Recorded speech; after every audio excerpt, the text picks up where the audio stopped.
The Palace of Versailles is one of the most visited tourist attractions in Europe, but there's way more to it than just a chateau. But how much time does it take to fully experience this magical place? With beautiful gardens, super detailed fountains, and miles of grounds to cover, it's hard to tell how long you need at Versailles.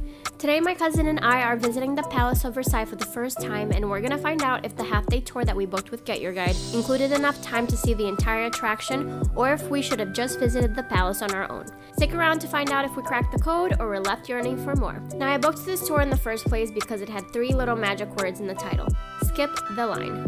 We got there at 9 a.m. and the line was already like this. And when everybody else had to stand there in the rain, we sneaked right in through entrance B with our tour guide. So brownie points for booking a guided tour. Now, this tour included a guided walkthrough of the inside of the palace, and that lasted for about an hour. Our guide took us through the kings and queens state apartments, giving us historical facts and stories about the royals that lived here, and everything was unlike anything I have ever seen. Doors covered in gold, carefully painted ceilings, and more detail than anyone could ever need in their lifetime. By the time the walkthrough was over, it was already 10:30, and since we wanted to keep up with the guide during the tour, we didn't have enough time to shoot videos and pictures in the palace. With the clock ticking, we had a decision to make. We had 3.5 hours left before we had to be in the bus at 2 p.m. Should we take the L and go explore the gardens, which were also included in our ticket, or should we go back and take pictures? Now, I didn't come all the way to Versailles to leave without a picture in the Hall of Mirrors, so we decided to go back just to that one room to get some content until a guard stopped us.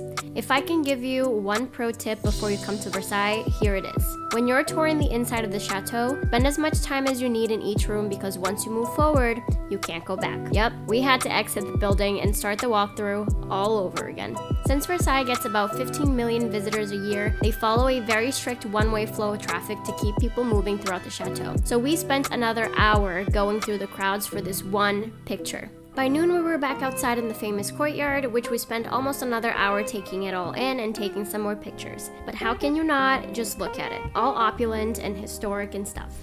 By the time the clock hit 1 p.m., the verdict was hanging in the air and we were on the edge of our seats. Versailles is a massive attraction with multiple things to see. And even though what most people come here for is the palace, there's miles and miles of gardens and other structures to see in the premises. And at the time, I had no idea how big this place was until I walked outside of the palace. And we had just 1 hour left to see all of it. Now for the million-dollar question: did we manage to see it all? Was a half-day trip with GetYourGuide the secret formula that we needed for conquering Versailles?